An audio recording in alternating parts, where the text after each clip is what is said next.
That the soybean farmers in the state of Arkansas are having a find out phase. And you know what I hate to say? I told you so. Now, I've never been as worried as I am now about whether or not my kids and grandkids will be able to carry on. He said, I love you, Mr. Trump. I need to see the fruit of your love. 5 of my customers have committed. That's how serious that this is. And what it costs for us to farm is astronomical now. I farm with paid for equipment. All my tractors are 50 years old.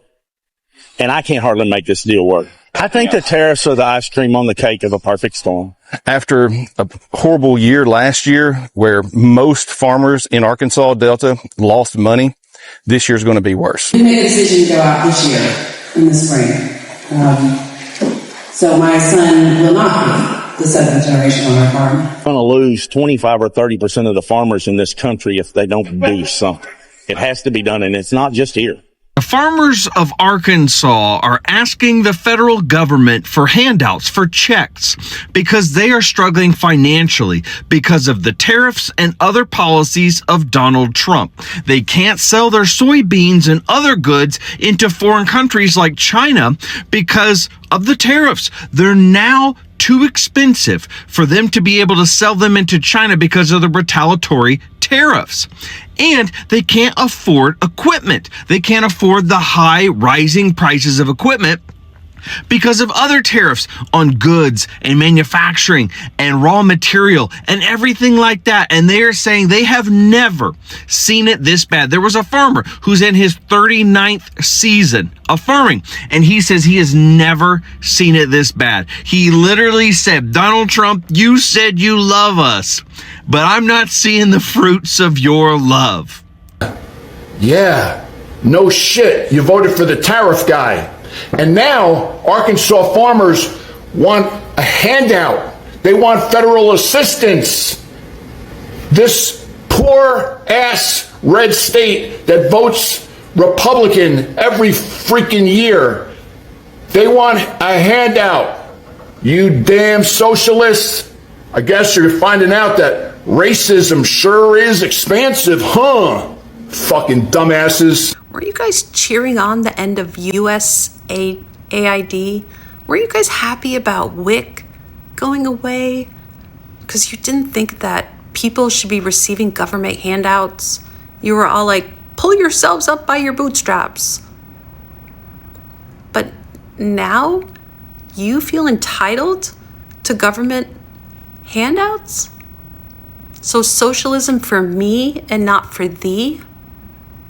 Do you even know how hypocritical that sounds?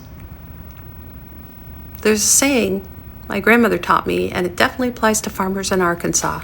You reap what you sow, and what you sowed was hate. And now you are losing everything. I'm not happy about that. My step-grandparents were farmers. I grew up visiting a dairy farm every week. I know farmers work hard. But I also know farmers tend to be very stuck in old-fashioned thinking. And it's time for you to wake up. That's what we mean when we say woke. Arkansas farmers are taking their own lives because of what's happening to their farms because of Trump's policies. And it's only going to get worse for farmers because this is all laid out in Project 2025. So in Project 2025, the plan is to roll back all of the protections that farmers currently have access to. Basically, there's different programs. There's crop insurance. There's these commodities programs. And most of these are either subsidized or paid for by the government. So farmers, if a small farm gets hit with, a weather disaster or something else happens where they can't profit off their crop like they usually do, they're backed up. They're safe. They can, float for another year because of these programs. They want to get rid of these programs. They want to take the burden of these programs off the government and put it back onto the farmers, meaning these small farms get hit with one disaster and they're fucked. They're done. Guess who won't be done, though, if they get hit with one disaster? Giant mega corporations, these huge corporate farms that have all the capital they need to float if they get hit with a disaster. They're not going to go under. What they're going to do is buy up all these little farms and consolidate them into these giant mega farms. That's what the plan is. And I know it's easy to be like, oh, fuck these farmers. They voted for this. This is what they get. But this isn't good for any of us if this happens. I know like the FAFO is delightful, but it isn't good for any of us. And it's scary. Like, these are the people that feed us, that provide our food, and we need them. And it's horrifying to see what they're trying to do to them. So are we all laughing at these farmers from Arkansas that had the fucking nerve to vote for Donald Trump, yet here they are asking for a government bailout because their fucking farms aren't making any money? No. They're in the fuck around and find out phase, and I really don't give a shit.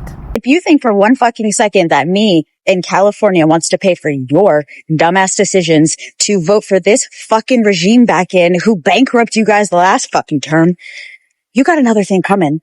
And I think you're very confused about this administration because it's not the same as Trump 1.0. And they're out to buy your farm on pennies on the dollar, not help you. There will be no funds for you, regardless of voting for Trump. And I hope when you're picking food off of the farm you once owned for an hourly rate that barely pays for your fucking house, you remember that we told you to vote for Kamala and Democrats, but you hate socialism, which is ironically exactly what you're asking for now. Have the day you voted for. You do not need a college degree to walk out on your own farm and see that everybody who works the jobs that nobody wants are brown and black. You knew that. And you knew that voting for this person would remove those people. In fact, I don't think these people are even asking for money from the government. I think they're asking for workers. I think all of this would clear up if they rounded people up and dropped them off at their farms. I think that's really what they want. The thing about it that pisses me off even more is that I have no answer as to how to change a racist from a racist into something else. They will not learn their lesson. In fact, they'll keep getting slapped by situations like this over and over and over and never realize it's because their culture has no actual value of keeping them together and keeping things afloat. It's just about keeping people better than you below and keeping the people above you high so that you can stay where you're at. Let's not forget, Trump was president before this, and he had done similar things. And there were similar results then. There were farmers complaining about losing their businesses. This has always been an issue. Every time a Republican becomes president, this happens. Even when they become governor, this happens. They ran a dry run with DeSantis when they cracked down on immigration there, and then all of the Hispanic workers left the construction sites, and it was so hard to build a house. People couldn't renovate their houses. That happened. They knew all of this. And they did it anyway. Trump for no reason, because you could have taken 2 seconds out of your day to look up the policies that would directly affect you. As a farmer, why are you voting for somebody that's going to implement the stupidest tariffs? Why are you voting for somebody that is gutting infrastructure?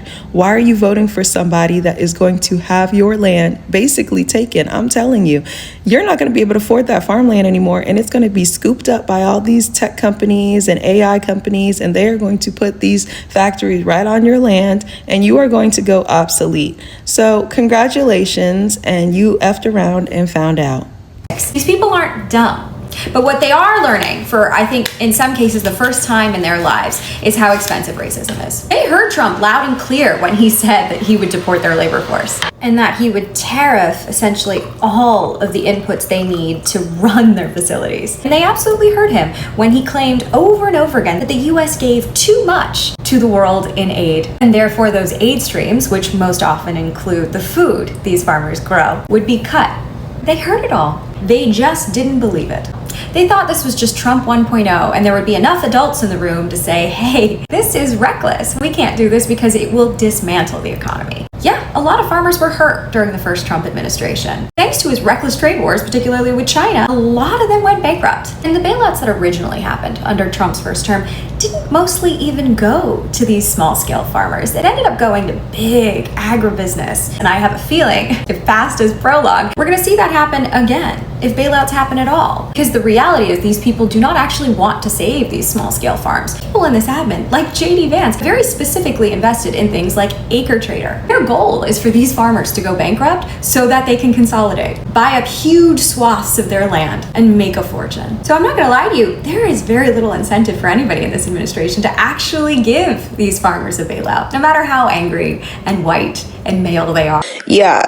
Family. Now we can see that Arkansas went all in for MAGA with confidence, with pride, and the belief that they were choosing a future that would finally lift them up.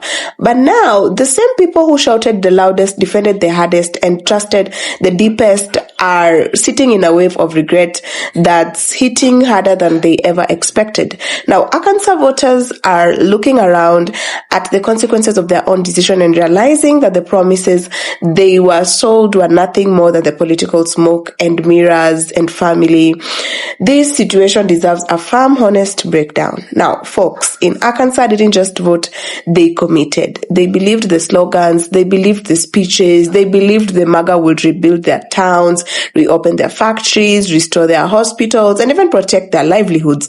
They were told that their lives were about to get better, that their communities were finally going to be prioritized, that their struggles were finally going to be addressed. But the reality that has unfolded is the complete opposite, and the regret is so heavy that people are finally starting to admit it out loud. And now families are staring at bills they can't pay while wages stay frozen. And rural hospitals are shutting down or struggling to function. Communities are shrinking because jobs disappeared instead of appearing. The cost of living keeps rising while support programs get cut or tangled up in red tape. And what do people have to show for that vote? Not prosperity, not progress, not protection. Instead, they're dealing with the fallout of empty promises that and leadership that cared more about attention and outrage than solutions. And the firm truth, family, is that many Arkansas voters were manipulated, fed fear, fed division, fed fantasies, and now they're realizing that none of those things put food on the table. None of them fixed the economy, and none of them protected their futures. Now, households are divided. Parents and children can't talk politics without tension. Husbands and wives don't see eye to eye anymore because the consequences have become impossible to ignore. People who once defended MAGA fiercely are now looking at their crumbling realities with a quiet, painful honesty that many never expected to feel. And whether they admit it publicly or whisper it in private, the regret is there, sitting in their voices, sitting in their posts, sitting in their day-to-day struggles. Arkansas is learning the hard way that voting for slogans over strategy always comes with a cost. And family, the cost is steep. But here's the powerful part. Regret isn't weakness, it's awakening, it's clarity. It's the moment when people stop allowing noise to guide their decisions and start demanding actual accountability and even results. And Arkansas is at crossroads right now. People are waking up to the fact that leadership isn't about chaos or culture wars. It's about real situations, real support, real impact. And now they're seeing the truth. Blind loyalty can destroy communities, and decisions made out of fear will always lead to regret. And so Arkansas voted for MAGA, and now they're living with the consequences. And family, this is one of the biggest political wake-up calls we have seen in years.